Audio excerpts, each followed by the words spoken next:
¿Qué tal a todos? Bienvenidos de vuelta a la continuación de estas jornadas de exploración de la conciencia. Por favor, tomen todos sus lugares. Estamos por empezar nuestra siguiente ponencia. Será de hecho una serie, una mesa de ponencias llamada Experiencias Extraordinarias, Teoría Sintérgica y Estudios de la Conciencia. Esta será llevada a cabo por el Centro de Investigación de la Sintergia y la Conciencia. Nuestra primera charla la dará Ramsés de León. Un aplauso para él, por favor.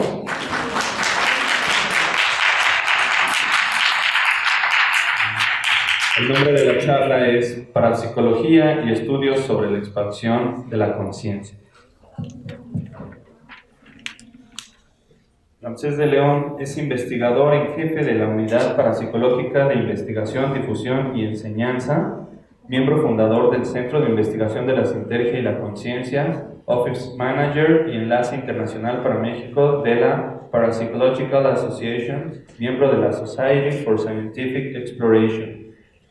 Ha presentado investigaciones sobre presentimiento, aportes y psicoquinesia en foros tanto nacionales como internacionales y ha escrito publicaciones sobre transliminalidad y presentimiento en revistas científicas de Estados Unidos y Argentina. Un aplauso nuevamente, por favor.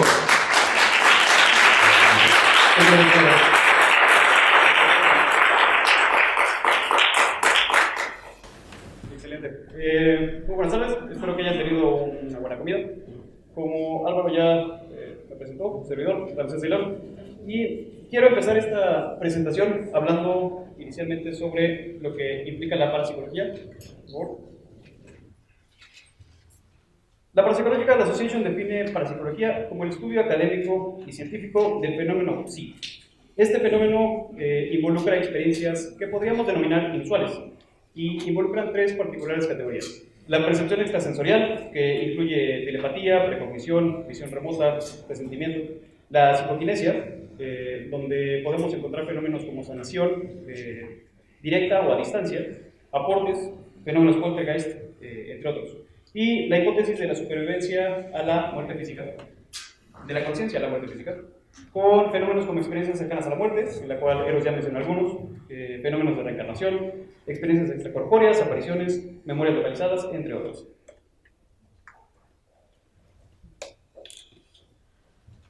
Sobre el fenómeno psi, un aspecto extremadamente curioso que nos dice Dean Radin en su libro The Conscious Universe es que estas experiencias parecen trascender la habitualidad del espacio y el tiempo. Dentro de los estudios de presentimiento de Daryl Bem, él comenta sobre este fenómeno que denota procesos anómalos de información o transferencia de energía que son actualmente inexplicables en términos de mecanismos físicos conocidos. Se podría también hablar de estos fenómenos que como fenómenos no locales o atemporales o de expansión de la conciencia. Quiero hablarles el día de hoy de tres en particular, lo que es el presentimiento o actividad fisiológica anticipatoria, las investigaciones de Metro, psicoquinesia, y sobre el Global Consciousness Project. Presentimiento es un buen término para referirse a la actividad fisiológica anticipatoria. ¿Puede levantar la mano quien haya visto la película de Spider-Man, la última que salió? Estuvo buena, ¿no? Sé que hayan visto la última o algunas de las anteriores. Recordarán que Spider-Man tiene un sentido arácnido, un pequeño momento donde puede percibir cuando va a recibir un disparo, un golpe, etc. Encuesta en particular, ¿creen que Spider-Man puede ver el futuro? Levante la mano quien diga que sí. Veo dos. Ok. Sin embargo, en ámbitos parapsicológicos, este fenómeno que experimenta Spider-Man, si bien en ciencia ficción es desarrollado por la comunidad de una araña, sí está presente en cada uno de nosotros, y es un poco lo que quiero hablar en este sentido. Nosotros lo conocemos como actividad fisiológica anticipatoria, y es esta habilidad inconsciente de predecir un evento a partir de nuestras respuestas fisiológicas. Ha sido ampliamente estudiado en los últimos años, por ahí tienes las referencias, igual van a venir al final, pero con potenciales corticales lentos de actividad cerebral a través de resonancia magnética funcional, electroencefalograma, dilatación pupilar, movimiento de ojos y pestañeo espontáneo a través de electrocardiograma, conductividad eléctrica de la piel a través del electrodermograma, ritmo cardíaco y variabilidad cardíaca con electrocardiograma, cambios en el volumen y presión de la sangre a través de plethysmógrafos, etc. Y otros grados. Aquí quiero compartirles aquí, si ven las imágenes de arriba a la izquierda, podemos ver una botella y una pared. Algo que particularmente no es muy estimulante, es algo que no nos genera ni consciente ni inconscientemente alguna excitación en nuestro sistema periférico o en nuestra fisiología. En las imágenes del medio vemos estas imágenes que clasificamos con valencia negativa. La valencia negativa se refiere a, si bien son imágenes que nos excitan, que nos estimulan, que nos provocan algo en nuestro cuerpo, no nos generan algo particularmente atrayente hacia ellas. Generan en fisiología una respuesta de defensa o huida. No somos nuevamente atraídos hacia ellas. Como en este caso una araña. ¿Alguien de aquí le tiene miedo a las arañas? ¿Levanta la mano? Hay algunos. Y imágenes que podríamos considerar un poco más grotescas, digamos. Sin embargo, en la parte de arriba a la derecha podemos encontrar imágenes de valencia positiva. Nuevamente, estas son imágenes que consciente e inconscientemente excitan nuestro cuerpo y que generan una respuesta de orientación hacia ese tipo de estímulo, como un perrito en una copa, o imágenes eróticas, que principalmente funcionan mucho en los hombres, en las mujeres no generan tanta excitación. Siguiente. Perfecto. El periodo del que les quiero hablar es este pedacito de aquí.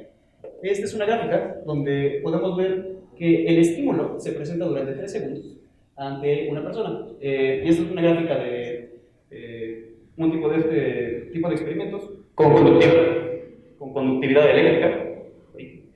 Bueno, con conductividad eléctrica. Que dura durante 3 segundos el periodo de presentimiento, el periodo donde se presenta la imagen, y estos 3 segundos son los que nos interesan. Parece ser que justamente cuando se le presenta una imagen, ¿aquí me escuchan bien? Sí.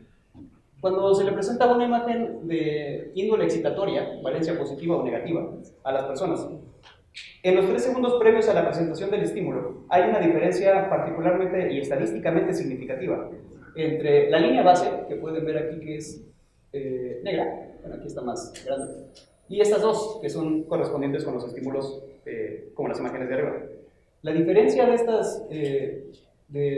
estas líneas nos hablan de una respuesta fisiológica que sucede solo al presentar estímulos excitantes, no como una botella o como una pared, previa a que el estímulo se manifieste, como si nuestro cuerpo supiera, durante 3 segundos antes, que algo excitante se va a presentar frente a nosotros. Nuevamente,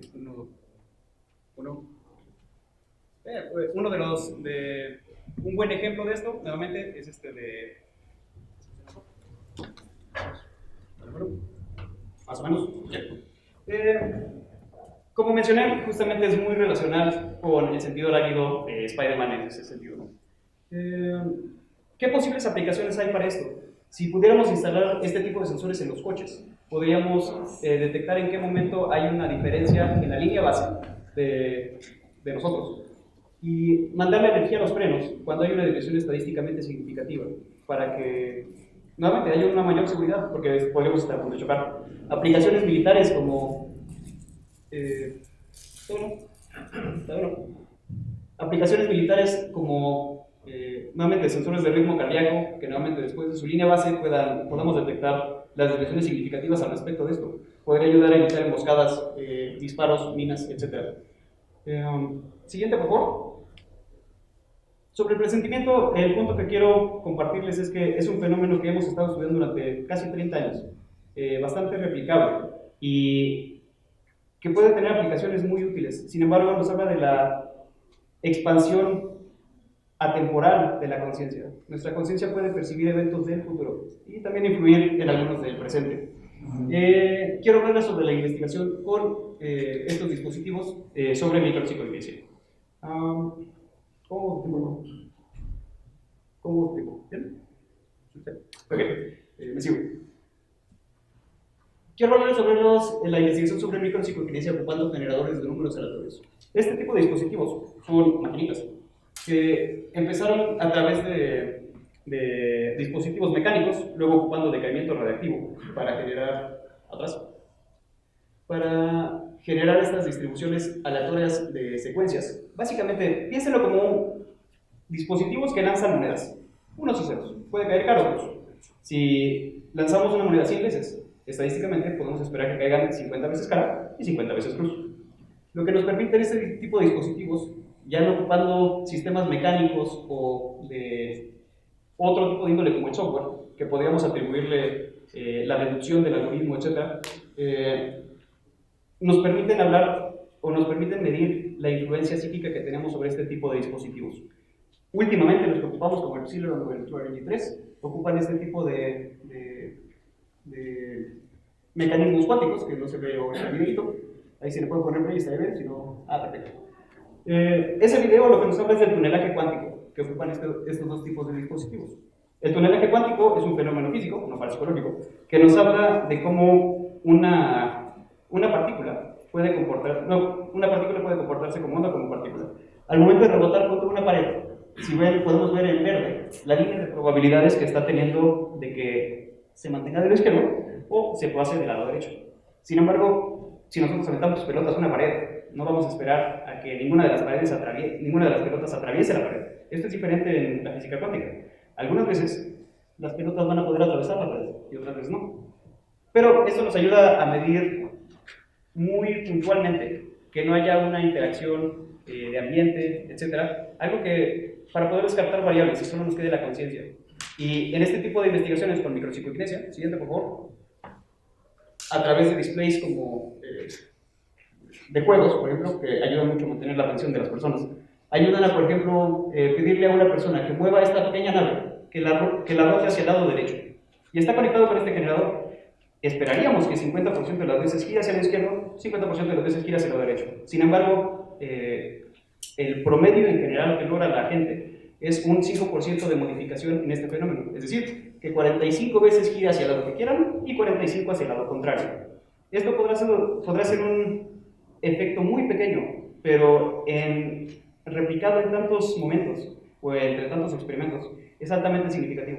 Nos habla de una interacción de conciencia con la realidad, donde no está directamente localizada en el cerebro. Nuestra conciencia puede trascender esa personalidad, volverse transpersonal y llegar a este tipo de dispositivos. Actualmente el Instituto Goldrich, con esta aplicación de Psy3, que la pueden descargar en su iPhone, para Android no está disponible, tiene igual este pequeño juego de robot, donde ocupa un mecanismo de generación de números aleatorios similar para hacer que el corazón del robot crezca. Es parte de la indicación para ser un poco más entretenido, pero nos ayuda a demostrar cómo nuestra mente, nuestra conciencia está trascendiendo nuestra persona, cómo está interactuando con la realidad. Siguiente, por favor. Quiero cerrar finalmente con una aplicación adicional de este tipo de fenómenos.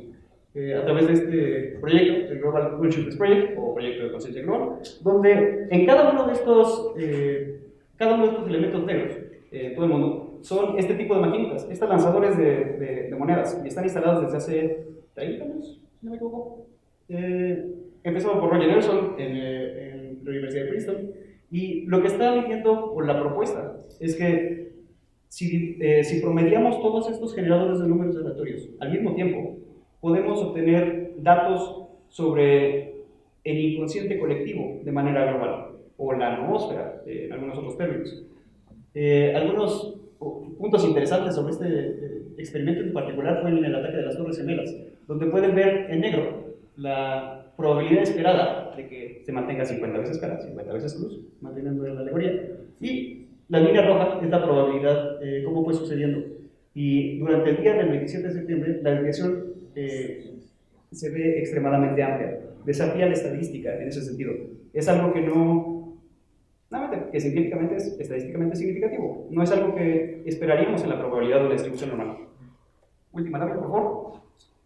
Y quería comentarles sobre este punto porque es algo que seguimos observando una y otra vez en diferentes fenómenos cuando murió el Papa, cuando se murió la princesa Diana. Durante los últimos 4 días, o durante los primeros 4 días de la invasión de Rusia a Ucrania, este es el comportamiento de ese proyecto, de todos estos generadores, las redes de monedas, conectados en diferentes puntos del mundo, que nos hablan cómo parece ser que el inconsciente de las personas, en promedio, está modificando la aleatoriedad de este tipo de sensores. Nos hablan de cómo podemos medir o cómo nuestras mentes están interactuando con nuestra realidad y están alterando dispositivos de probabilidad de una manera bastante evidente, de una manera medible, con procesos estadísticamente validados con aparatos que no pueden ser modificados por software, que no puedes deducir la aleatoriedad al respecto. Es algo muy interesante que nos habla de la expansión de nuestra conciencia, no solo como individuo, sino como colectivo. Última lámina, por favor. Y finalmente quiero solo hacer el énfasis de este artículo de Experimental Evidence for Parapsychological Phenomena de Etzel Carleña, que de hecho es mexicano, pero está dando clases en la Universidad de Lund. Es un artículo que fue presentado en American Psychologist, en la revista principal de la Asociación Americana de Psicología, y habla justamente de todos estos metaanálisis, de todos estos fenómenos. Sí, los rojitos son los que yo acabo de mencionar: presentimiento, micropsicoquinesia y el proyecto de conciencia global. Si quieren más datos, ahí está la ciencia. No estamos la parapsicología no mide fantasmas. No seguimos teniendo sesiones mediunísticas como en la época victoriana. La ciencia ha avanzado bastante. No tenemos quizá tantos dispositivos como nos gustaría, pero hay bastantes. Y ahí está la referencia si quieren adentrarse un poquito más. Última lámina, nada más para la grabación. Ahí están las referencias que ocupé el día de hoy. Y les agradezco mucho. Le quiero dejar el foro a mi compañero Alejandro Álvarez.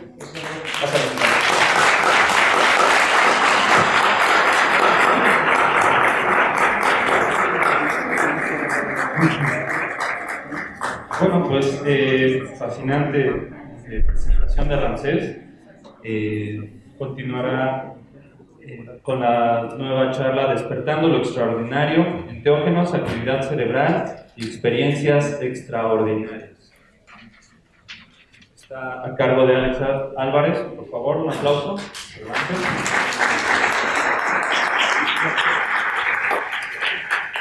Alex Álvarez es biólogo egresado de la Facultad de Ciencias de la UNAM, con especialización en Historia y Filosofía de la Ciencia. Cuenta con una maestría en Ciencias Biológicas enfocada en Biología Evolutiva y actualmente es candidato al grado de doctor dentro de la misma área. Adelante. Muchísimas gracias.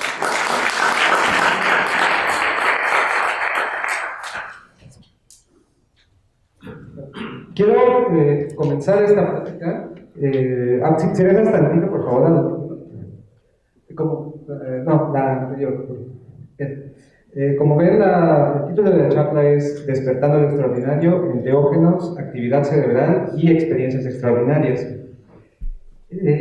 Estos 3 puntos a los que hace referencia el título, ¿la que sigue? Tienen mucha relación con una de las prácticas más antiguas en la historia de la humanidad, la cual es el chamanismo. A lo largo y ancho del planeta, los chamanes de distintas sociedades suelen consumir sustancias enteógenas, que son todas aquellas sustancias que modifican nuestra percepción sin que haya pérdida de conciencia, y se conocen también como alucinógenas o psicodélicas. Y bueno, esto les permite entrar en un estado de trance en el que la actividad cerebral cambia considerablemente. De hecho, una de las últimas investigaciones del doctor Jacobo Grinberg trata precisamente de eso, de medir la actividad cerebral de un chamán en trance, y se ven cosas que pues, nunca se habían visto hasta el momento.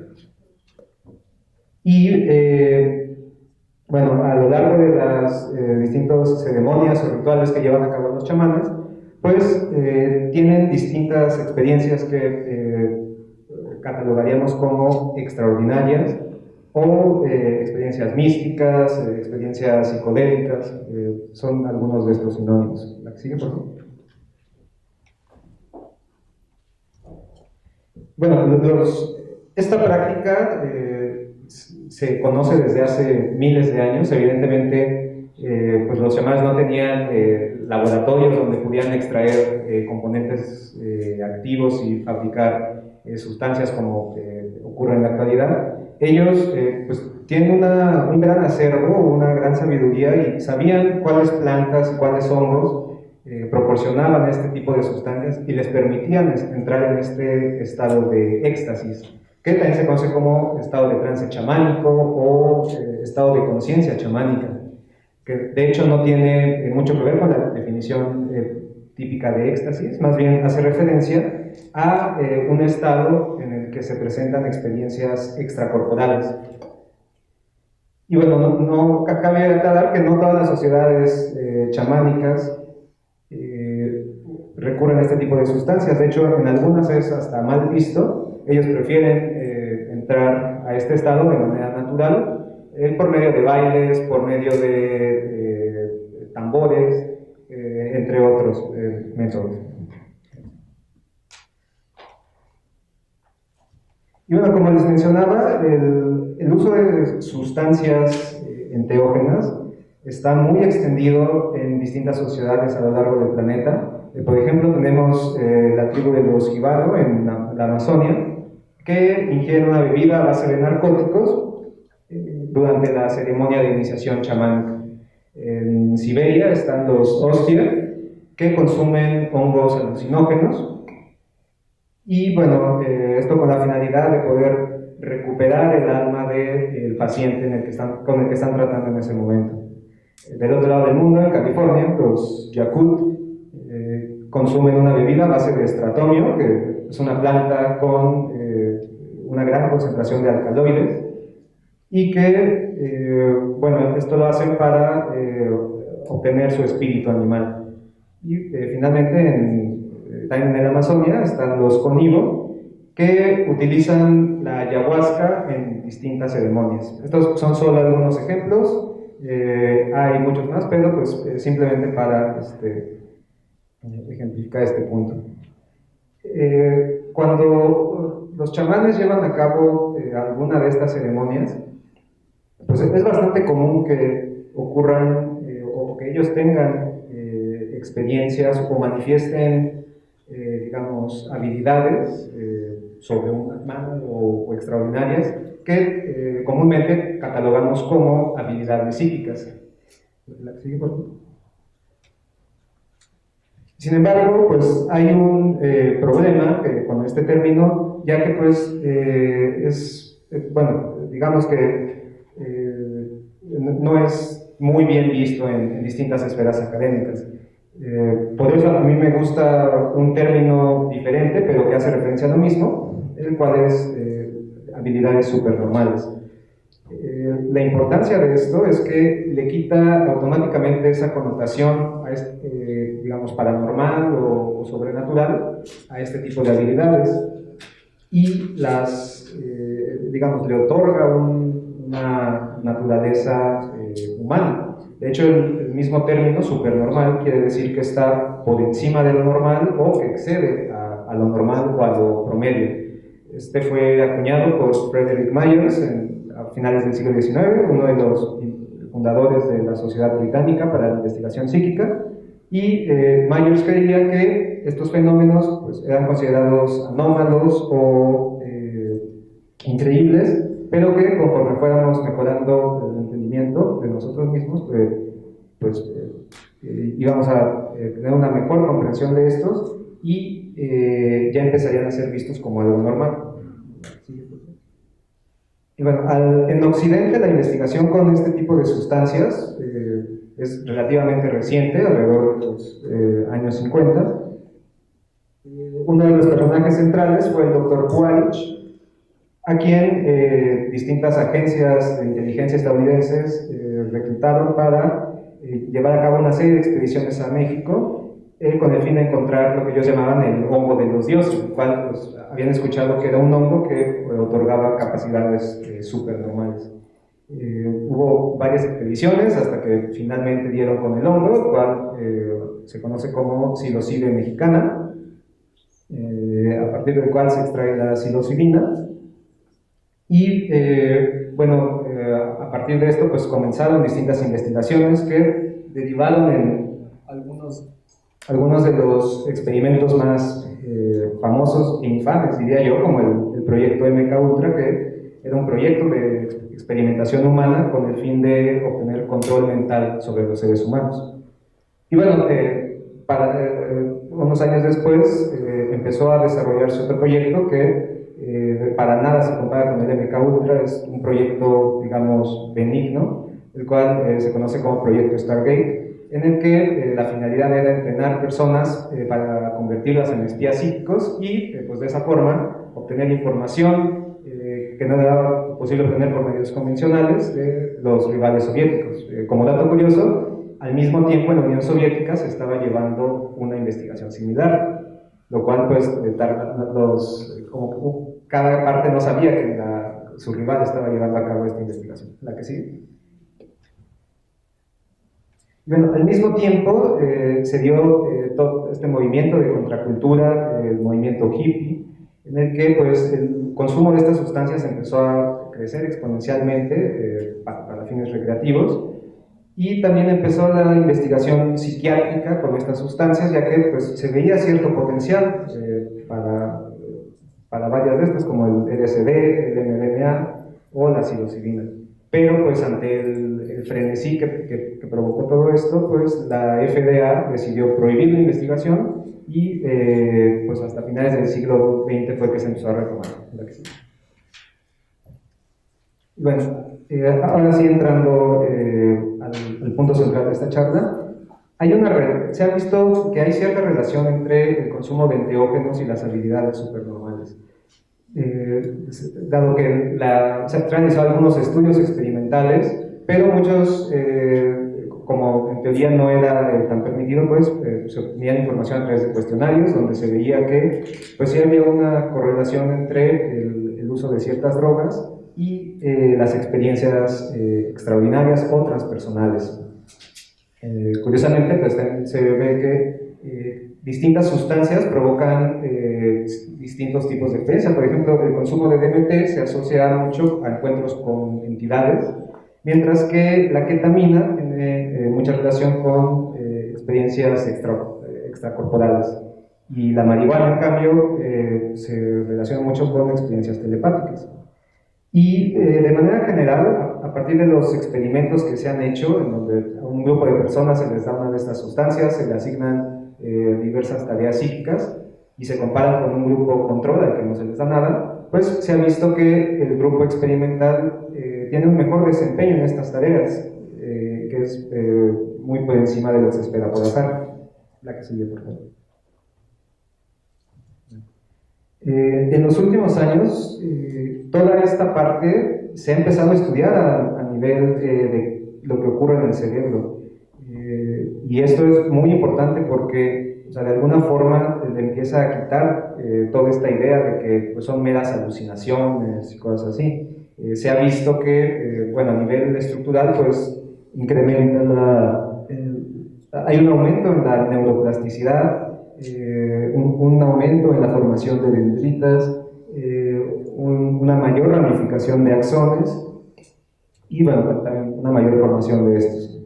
A nivel psicológico o psiquiátrico se ha visto que muchas de estas sustancias ayudan a reducir problemas como la ansiedad, la depresión o el trastorno de estrés postraumático. Y bueno, lo interesante es que cada una de estas sustancias tiene un mecanismo de acción diferente. Todas ellas generan cambios electroquímicos y de neurotransmisores, pero lo que se piensa es que en última instancia deben confluir en un mismo punto. Y bueno, hay distintos estudios donde se ha medido la actividad cerebral de las personas mientras consumen alguna de estas sustancias. En un estudio donde se les dio a consumir DMT, se vio que en el clímax de la experiencia mística o la experiencia transpersonal, cambia la actividad cerebral considerablemente. Empiezan a predominar las ondas teta, que típicamente se asocian a estados de sueño, y las ondas alfa, que están muy relacionadas con estados de relajación. Y bueno, en otro estudio donde se les dio LSD, pues se midió por resonancia magnética funcional, y en la parte de arriba pueden ver cómo esas manchas rojas indican cómo se van modificando ciertas regiones cerebrales. Mucho tiene que ver con cambios en la conectividad neuronal en comparación con un grupo control al que pues, no se le dio nada y pues no ocurren grandes cambios. Y bueno, pues, ¿qué podemos concluir de todo esto? En primer lugar, que hay distintos tipos de evidencia que apuntan a que los enteógenos estimulan la capacidad psíquica de las personas. En segundo lugar, la explicación más simple es que todas estas sustancias que permiten tener este tipo de experiencia podrían desencadenar una respuesta similar a nivel molecular, aunque en principio parezcan diferentes, y que probablemente estén implicadas redes de regulación genética que provocan cambios en la región cerebral o regiones que permiten manifestar este tipo de habilidades. Y ya para cerrar, quiero presentar un punto muy importante. Esto puede interpretarse como que, sí, estas sustancias modifican nuestro cerebro y nos producen ciertas alucinaciones y, todas estas experiencias, ¿no? Esa es como que la interpretación, digamos, tradicional, convencional. Pero hay otra que es igual de probable y que no es posible de distinguir. ¿Qué tal que realmente lo que hacen estas sustancias es, de acuerdo con esta hipótesis que mencionaba Eros en su plática, la hipótesis del filtro, lo que hacen es inhibir estas regiones cerebrales que nos impiden captar la realidad tal como es y pues nos hacen más abiertos a percibir aspectos de la realidad que no percibiríamos pues en un estado, digamos, de vigilia normal. Muchas gracias.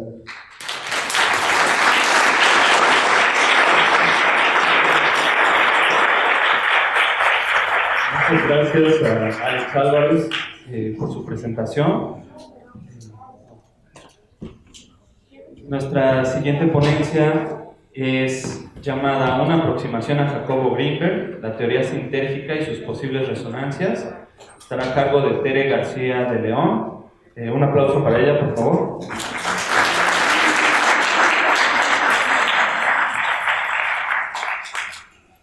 Tere García de León Miller realizó estudios de maestría en terapia familiar sistémica y práctica clínica por más de 5 años en el Instituto Superior de Estudios de la Familia. Cursó la maestría en estudios latinoamericanos en la UAE, obtuvo la certificación en la UNAM como catedrática de Historia y concluyó la licenciatura de Asentamientos Humanos en la UAM. También es miembro fundador del Centro de Investigación de la Sintergia y la Conciencia y coordinadora del seminario. Imparte psicoterapia en el Centro Médico BIOS y de forma privada. Adelante, por favor. ¿Qué tal? Hola, buenas tardes a todos. La presentación la preparé de la siguiente manera. Me vine con la idea de que se fueran con algunos de los conceptos que vamos a decir que son centrales en la obra de Grinberg. Ya aquí Eric e Ibra hablaron de algunos, pero yo consideré que estos conceptos nos permiten entender por qué la conciencia está expandida. Entonces, Grinberg publica la teoría sintérgica en 1991. Para el desarrollo de este cuerpo teórico de conocimiento le lleva a Grinberg 15 años. Durante ese periodo de tiempo se hace experimentación. Su obra se caracteriza por el rigor científico, es decir, los supuestos que plantea Grinberg trata de llevarlos a cabo, de corroborarlos con experimentos, estos supuestos. Pero lo interesante también de su trabajo es que, aunque está él dentro de una ciencia que es rigurosa, vamos a decirlo, también incorpora otras tradiciones de pensamiento. Y esto justamente forma parte de lo que está ocurriendo, que se ha mencionado en otras ponencias ya, que es importante incluir paradigmas que no estén solamente dentro del mundo científico. Necesitamos meter otras miradas. Entonces Grinberg ocupa investigación neurofisiológica, usa conceptos de la mecánica cuántica, vivencias con los chamanes mexicanos, esto es muy importante, elementos de la mística judía, cristiana, también utiliza conocimientos del budismo y del yoga hindú, de quien era también practicante. El concepto sintergia, hablan de conocer todos, es un neologismo que se forma de dos palabras, síntesis y energía. Y el fundamento del concepto sintérgico es el análisis de la información en el espacio, o cómo se organiza esta información en el espacio. Para la teoría sintérgica, el espacio tiene una estructura, aunque no lo podamos percibir, aunque nos parezca que es invisible. Ese espacio está cargado de información, ¿sí? Entonces, para Greenberg, todo lo que existe, esto quisiera que lo tratáramos de imaginar, todo lo que existe es espacio. Que rompiéramos con este dualismo, aunque sea por un momento, porque cuando miramos la realidad, lo que estamos viendo realmente es el espacio. No son los objetos, es la organización y cómo está organizada, o sea, cómo está esa información acomodada en el espacio, cómo nuestro cerebro o campo neuronal interactúa con él. Él consideraba que si hay una profunda comprensión del espacio, vamos a entender la experiencia, la materia y el tiempo también. La siguiente, por favor. Bueno, una pregunta de investigación que está presente en la obra de Greenberg y la vamos a encontrar a lo largo de una buena parte de sus libros: ¿cómo se realiza la transformación de la actividad cerebral en experiencia sensible? ¿Cómo se crea la experiencia consciente? Greenberg considera que la experiencia humana, lo que serían los colores, las formas, las texturas, los olores, surgen como resultado de la distorsión hipercompleja que efectúa el cerebro sobre el entramado del espacio. Esto nos haría pensar en lo siguiente: si el cerebro interactúa con el espacio, en este caso el campo neuronal con el espacio, o con la latiz que le llama él, ahorita voy a hablar de ese concepto, la experiencia no es una experiencia interna ni externa. La experiencia se ubica en el espacio. Esta es una cuestión paradigmática realmente si nos ponemos a pensar. ¿Sí? Además, la teoría sintérgica, otra de las cuestiones importantes, es que explica una serie de fenómenos que a Greenberg lo llevaron a moverse también de paradigma y a buscar en otras tradiciones una explicación que la ciencia no podía dar, no tenía solución, y además que había fenómenos que no estaban siendo contemplados. Sí, por eso fue tan contradictorio su trabajo, por eso se cuestionó tanto el trabajo de Greenberg. Cuestiones como explicar las experiencias de iluminación, las experiencias de visión extraocular, las operaciones que practicaba Pachita, la visión remota de los chamanes, el manejo atmosférico que hacía Don Lucio, la telepatía, las experiencias místicas, y yo incluí incluso los estados holotrópicos de Stan Grof, que por aquí hablaron también de ellos. Podríamos ubicarlos a lo mejor en el hipercampo, esos estados, que una parte de estos estados tienen que ver, a mí me gusta llamarlos estados ampliados de conciencia, porque el término alterado finalmente nos conecta con la psicopatología. Entonces es importante también que pueden ser estos estados ampliados. Greenberg propuso que era posible el desarrollo de habilidades de la mente usando un entrenamiento adecuado, que en este caso es la meditación autoalusiva o contemplación autoalusiva, que ya se habló aquí de. Un concepto central es el campo neuronal para Greenberg. La representación del mundo exterior involucra la activación simultánea de enormes poblaciones de neuronas. Nuestro cerebro contiene alrededor de 100.000 millones de neuronas y 1.000 millones de conexiones. Entonces, Greenberg propone algo muy interesante, porque dice que como resultado de las interacciones entre todos los elementos neuronales de un cerebro vivo, se crea un campo hipercomplejo que se desarrolla en el espacio cerebral, en otra dimensión alejada de la activación elemental de neuronas, axones, sinapsis y dendritas. Este campo, a medida que se expande y desarrolla, da lugar a algo no contenido en esas propias interacciones. Es decir, habría que reflexionar si esto que propone Greenberg puede ser una propiedad emergente entre una conciencia individual de una persona y todos estos fenómenos neuronales, ¿sí? El campo neuronal interactúa con el espacio creando una distorsión de su estructura. A esto se le conoce como un patrón de interferencia, y lo que percibimos como realidad es el resultado de la interpretación de esta distorsión por parte de nuestro cerebro. Es decir, imagínense dos conjuntos interactuando, por un lado este campo neuronal y por el otro lado interactuando el espacio. se crea un patrón de interferencia, y ese patrón de interferencia es la estructura de la experiencia. El campo neuronal, para que lo entendamos así, no se limita solamente al cerebro, más bien, ojo, aparece en la estructura global del espacio. Es decir, siempre está presente ese campo neuronal. No es algo que nada más cuando vayamos a enfocar la percepción va a presentarse. El campo neuronal está presente todo el tiempo. Y es el responsable de la unificación de toda la actividad cerebral. El campo neuronal, se piensa, o Greenberg planteó, que era posible que afectara el tiempo, la fuerza gravitacional, fenómenos de materialización y desmaterialización de objetos, y así también como experiencias de levitación. La siguiente, por favor. Ahora, que sería uno de los conceptos más importantes de Greenberg, la latiz del espacio-tiempo. Cuando observamos cualquier objeto, lo que estamos en realidad viendo es la organización del espacio que contiene o envuelve a ese objeto. Eso es solo una ilusión, porque hay entretejida en su seno una red energética que contiene una gran cantidad de información por la que cruzan campos de máxima complejidad, interactuando con su estructura, y la teoría sintérgica la conoce como la latiz del espacio-tiempo. Esta es una estructura capaz de contener y transmitir información. Se puede definir como un conjunto de elementos entrelazados, formando una matriz holográfica. Ya sí tenemos que tenerla bien presente, esta característica, y es capaz de vibrar a ciertas frecuencias. Tiene una capacidad de inclusión informacional enorme que le permite contener incluso toda la información del universo en cada una de sus partes. Siguiente, por favor.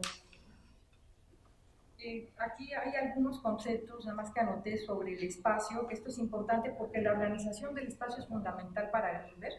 No hay espacio vacío, la organización del espacio es variable. El cerebro es el que crea la transparencia o esto invisible que vemos, y la solidez de los objetos materiales. Todo el espacio se ve afectado cuando hay un cambio en cualquiera de sus puntos, porque está interconectada toda esta matriz, ¿ok? Y cuando el espacio es transparente, lo que sucede es que su organización es muy compleja. Nuestro cerebro no puede decodificarla, es decir, nuestro cerebro no tiene la posibilidad, es como de, no es solamente leer esa información, es abrir y poderla entonces interpretar. Para que surja la experiencia, esto es importante, deben de encajar los componentes visuales del campo neuronal con los componentes de la latiz. ¿Qué quiere decir esto? Que si se sobrepasa esa cantidad de información y esos componentes son distintos, entonces percibimos el espacio como invisible. ¿Sí? ¿Sí se entiende? Entonces esto es importante, debe de haber ahí una... Y siguiente, por favor. Y bueno, esta es una propuesta muy bella de Greenberg y además muy ad hoc con todo esto que se ha hablado, el hipercampo. Ya se habló aquí de este concepto, ¿no? El hipercampo reúne o interactúa todos los campos neuronales individuales, creando patrones de interferencia. Todas las personas que estamos aquí creamos patrones de interferencia. Esos patrones de interferencias se encuentran en el hipercampo. Y algo todavía más increíble, que en el último texto, perdón, en la teoría sintérgica, él plantea que existe un hipercampo extendido, y ese equivale a los campos individuales de las personas y a los campos no humanos y del resto de los seres. Sí, esto realmente equivaldría a un campo neuronal planetario, que a mí me parece que es un punto que nos hace reflexionar desde qué hay en nuestro contenido de la mente, cómo son nuestros pensamientos, con qué estamos alimentando la latiz, de qué nos alimenta también la latiz. Es decir, hay cosas que se pueden hacer a nivel de micro, o sea, en colectividades pequeñas, que estamos transformando paulatinamente esto. Bueno, ahora, estos son los pensamientos y las emociones también afectan la estructura de la latiz, al igual que cualquier objeto material. ¿Sí? Entonces esto sí tenemos que tener muy presente qué cosa está pasando. Las zonas de la latiz con mayor coherencia, la teoría sintérgica las denomina como zonas de alta sintergia, y estas las percibimos como invisibles y presentan una estructura de máxima coherencia, densidad informacional, convergencia y homogeneidad. Las zonas de baja sintergia las percibimos como objetos sólidos y tienen una estructura de mínima coherencia. Lo que pasa es que lo que sucede es que con un objeto masificado, la estructura del espacio se modifica porque ya no puede ser coherente en todos sus puntos. ¿Sí? Entonces, por eso, estos son los objetos que podemos ver. Siguiente, por favor. Otra cuestión que está presente en la obra de Grimberg es hablar sobre la conciencia de unidad. Ya se habló aquí que los experimentos que se llevaban a cabo, él llevó a cabo con chamanes, que son investigaciones sobre la actividad encefalográfica con chamanes, descubrió esto, que un cerebro con una mayor coherencia al interior de cada hemisferio y entre los hemisferios también, y una elevada inclusión informacional y gran conectividad en todas las regiones del cerebro, es un estado cerebral de elevada sintergia. ¿Qué es lo interesante aquí? Esto está conectado con las experiencias de unidad y con las experiencias de estados ampliados de conciencia. Sí, entonces, Grimberg considera que cuando se experimentan estos estados de unidad, la persona es capaz de modificar la realidad desde sus orígenes. ¿Por qué es capaz de modificar la realidad? Porque ya llegó un punto en que dejó de distorsionar la latiz. Por eso estas prácticas meditativas, en donde se trabaja todo con la cuestión de la atención plena y estas observaciones, bueno, ahorita vamos a ver la lámina siguiente, porque sí está conectado con esto. Y con los experimentos de Grimberg se explora la posibilidad de que cerebros altamente desarrollados sean capaces de percibir e interactuar con ciertos aspectos de la realidad que las personas comunes no podemos comprender. Yo invitaría esta lámina, la escribí pensando en lo siguiente. Si pensamos, nuestra capacidad perceptual finalmente es limitada, porque hay una parte de la realidad que no sabemos cómo decodificar. ¿Sí? Entonces, pero si pudiéramos ver toda esta información que existe, no habría diferencia entre los objetos sólidos y la transparencia. No habría ninguna diferencia si fuéramos capaces de ver esto. Entonces, si consideramos, ojo, que el campo neuronal se expande y las experiencias perceptuales no se localizan en el espacio, también nuestra conciencia individual desbordaría los límites cerebrales y el mundo que conocemos sería todo conciencia sencilla, la cual se manifiesta solamente en diferentes grados de complejidad y de organización, desde una partícula elemental, las especies, hasta el universo. Bueno, Grimberg plantea que los únicos que son capaces de no distorsionar la realidad son estas personas que alcanzan la iluminación, porque han podido purificar sus procesos hasta el grado de no incorporar ni sus prejuicios, ni sus deseos, ni sus memorias. Cuando un campo neuronal logra mimetizarse con el estado básico no distorsionado de la latiz, es decir, la estructura energética pura de un espacio sin tiempo ni gravitación, entonces ocurre una experiencia de estado ampliado de conciencia o una experiencia de iluminación. Digamos que el yo se expande hasta abarcar el universo extracorpóreo y desaparece la dicotomía interno-externo, mundo-individuo. Siguiente, por favor. Ok, con la idea de llevar a cabo, o que fuera posible llevar a cabo esto de la conciencia de unidad, Grimberg crea la meditación autoalusiva. Realmente esta imagen para mí es representativa, un poco yo hago meditación, de este ejercicio de observación que vas haciendo. Grimberg lo que propone es que vas incorporando mayores niveles de observación. Cada vez se va observando y se va observando y se va observando más. Entonces, la meditación autoalusiva, la pretensión era llegar a la unidad. Está basada en la meditación vipassana. Y la meditación vipassana está centrada en el cuerpo, las emociones y los contenidos de la mente en el momento presente. La técnica tenía la finalidad de alcanzar la conciencia de unidad. pero también se obtienen, como sabemos todos, más beneficios de la meditación. En Greenberg no está, en 94 él desapareció, pero estoy segura que él hubiera participado, por ejemplo, en todo lo que se dio de las conferencias de mente y vida, que fueron las conferencias donde se reunieron neurocientíficos con los monjes tibetanos y tratar de entonces establecer un diálogo intercultural. Años después, que es un trabajo que ya sí tiene cientos de artículos publicados, que es el efecto de la meditación mindfulness, y sobre todo se ha demostrado que está relacionado con el control atencional, la regulación emocional y los cambios en la autoconciencia. Asimismo, se desarrollan situaciones de ecuanimidad, empatía, compasión, aceptación, positividad, disminuye la tristeza, la ira, la rumiación y los estados de ensimismamiento. Siguiente. Greenberg, digamos que fue un pionero de la mente, de los estudios de la mente, la conciencia y las prácticas contemplativas. De acuerdo, como conclusiones ya nada más, de acuerdo con la teoría sintérgica, la conciencia y no la materia es el fundamento de la realidad. La conciencia no se circunscribe al cerebro, más bien es una conciencia extendida que sobrepasa los confines de la mente y el cuerpo. Ningún pensamiento deja de afectarla, ninguna emoción es ajena, ni deja de contribuir a esa totalidad.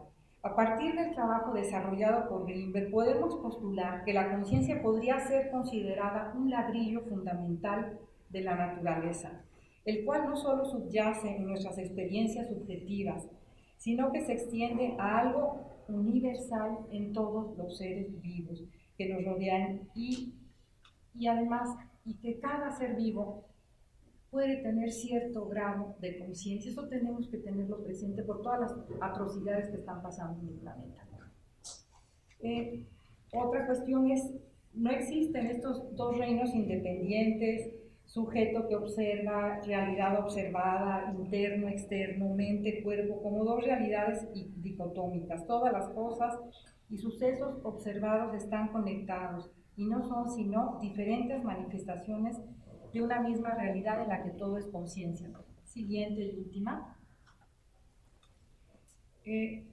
Greenberg propone que formamos parte de un organismo planetario en el cual todos somos células. Todas somos células. Nos interconectamos a través del campo neuronal y la latiz del espacio-tiempo. Estamos en interconexión. Y la teoría sintérgica es un modelo que intenta explicar esta unidad planetaria. Todos somos responsables de la marcha del cosmos y del planeta, favoreciendo el buen funcionamiento o deteniéndolo, y eligiendo cada quien sus parcelas para contribuir a este cambio de conciencia. Greenberg propuso que la latiz del espacio-tiempo tenía tal cantidad de energía que era importante crear un instrumento que sacara directamente energía de la latiz. Y este generador él consideró que podría resolver los problemas de abasto energético en el planeta. Ok, muchas gracias a todos.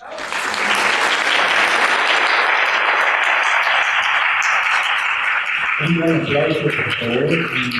Y bueno, ahora vamos a invitar a todos los miembros del Centro de Investigación de Sintergia y la Conciencia, por favor, a que pasen, y miembros fundadores también. Vamos a tener una breve sesión de preguntas y respuestas. Entonces, bueno, va a ser breve, preparen su pregunta. Sí, muchas gracias, Alex, Héctor, Rodolfo. Por favor, limitaciones para todos los compañeros. En lo que llega mi compañero Rodolfo, quiero agradecer a todos por la atención que han brindado a esta serie de presentaciones y compartirles un poquito más sobre lo que está realizando el CISC. Por ahí tenemos una lámina en la última presentación, pero si no, no pasa nada. Tenemos el centro de la unidad de investigación, tenemos el seminario de estudio y tenemos un sector de área de desarrollo de potencial humano. Están invitados a verlos en nuestras redes sociales para seguirnos y en la página web sintergia-cisc.org, que están ahí. Ahora sí, no sé si alguien tenga alguna pregunta para los panelistas o alguno de los miembros aquí presentes.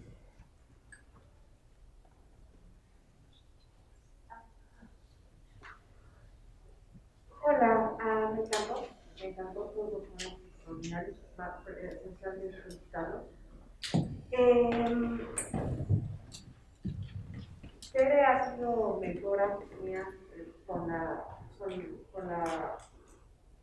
la teoría sintética de Greenberg, pero también mi formación como psicoanalista actual, en la maestría, me hace preguntarme por algo que en mi vida, no quiero confesarme aquí, ha sido muy evidente, ¿no? Que es esta cuestión del inconsciente, ¿no? Y sí, no cabe duda que también existe la conciencia, no la va a lograr, pero para mí como psicoanalista, el 25% de nosotros es conciencia y todo lo demás es inconsciente, y si bien nos va el 25%. Entonces, me pregunto, porque no dudo de la noción freudiana del inconsciente, entonces, me encantaría poder unir estas dos cosas, pero la cuestión del inconsciente no la puedo negar, al menos en mi vida, ¿no? Porque yo la he visto. Pero entonces, mi pregunta es precisamente cómo se podría unir la noción de inconsciente con esta teoría sintética y con esta expansión de la conciencia que también es innegable y que esperemos que todos vayamos a enseñar. Y bueno, eso sería todo, que ya volé el balón y acabó. Pame, mira, sí entiendo tu inquietud. No se trata de negarlo de la cuestión del inconsciente, ese está presente. Pero yo creo que también un primer paso es darnos cuenta de la parte esta de la conciencia. Algo aquí se habló en la primera exposición sobre esto de los... ¿Cómo fue lo que dijiste, Ibra? Utilizar como vivir como sujeto, porque yo creo que parte estamos viviendo en una era que está tan, vamos a decir, nuestra atención está como tan dispersa, estamos tan poco conectados, digo...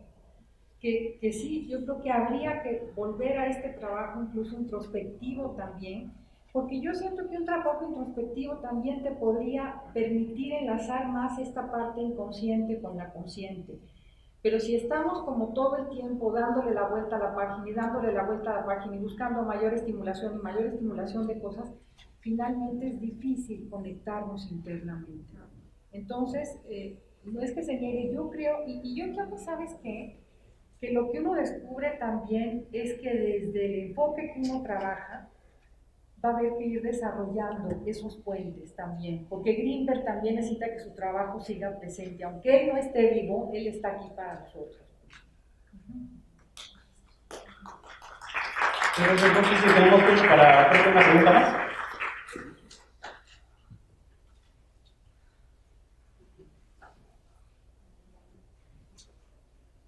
Buenas noches.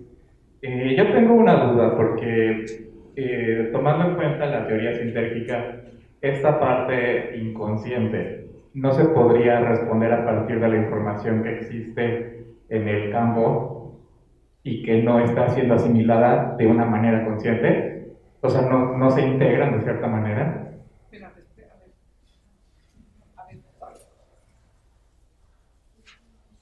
¿Puedes volver a replantear la pregunta? No, está interesante lo que está... A ver, replantear, es que sí es interesante tu pregunta que estás haciendo.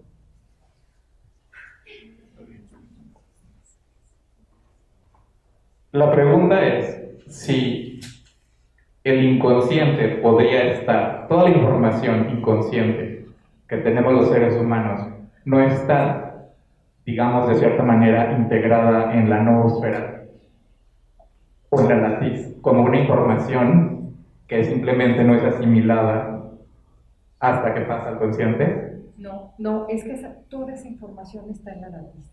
Incluso esa información inconsciente, sí fue interesante lo que ahorita te pusiste a reflexionar, pero esa información inconsciente también estaría dentro de la latiz. A lo mejor puede aparecer para nosotros en algunos momentos de una forma deformada o de una forma disfrazada a través de un sueño, pero esa está también en la latiz. No sé si hay por allá más que quieran agregar. Yo creo que contestaste muy bien. Héctor, Alex, aquí hay una pregunta. Adelante. La última y nos vamos. Bueno, más que una pregunta es tratar igual de conversar el tema que acaba de surgir y personalmente creo que lo podemos ver como la parte del inconsciente, en el sentido de, porque aquí es importante como replantear bien el término de conciencia que trata el CISC. Y cuando decimos que todo es conciencia, se habla de que realmente más allá de la dualidad, que es el mundo en el que vivimos, todo es conciencia. Entonces, en ese sentido, sí es importante considerar esta dicotomía entre la unidad, donde consideramos que todo es conciencia, y la dualidad, que es el mundo en que nosotros vivimos, donde hay inconsciente y conciencia. Entonces, nosotros somos conscientes, lo que llamamos el estado de vigilia, somos conscientes de ciertas cosas, de nuestros pensamientos, de nuestros estados emocionales, pero hay el inconsciente, porque vivimos en un mundo dual. Cuando accedemos a una unidad de la conciencia, todo es conciencia porque desapareció la dualidad. Entonces, ahí hasta el inconsciente es conciencia.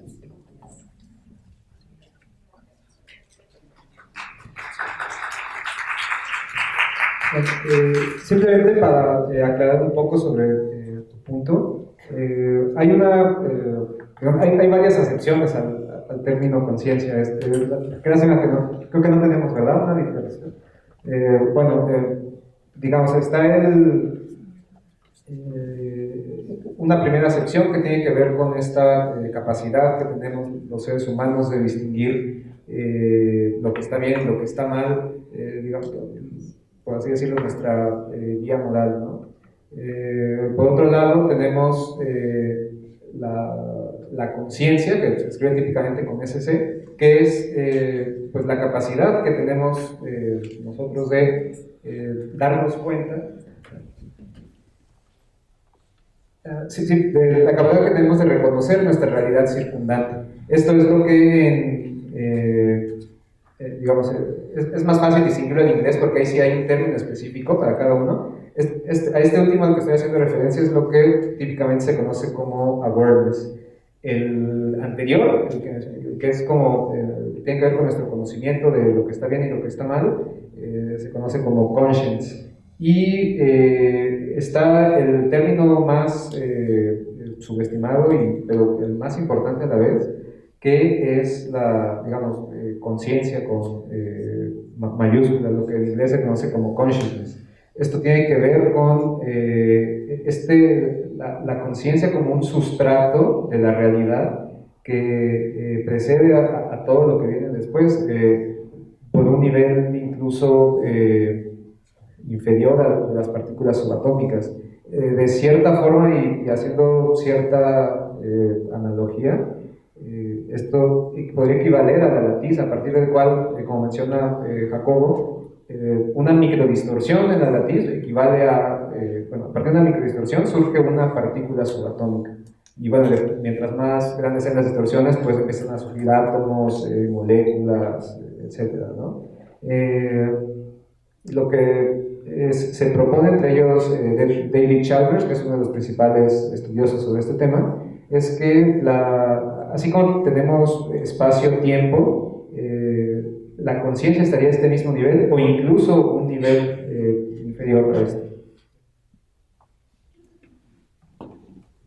Muy bien, pues muchas gracias y les pido un aplauso para todos los integrantes del team. De verdad, fascinantes todas las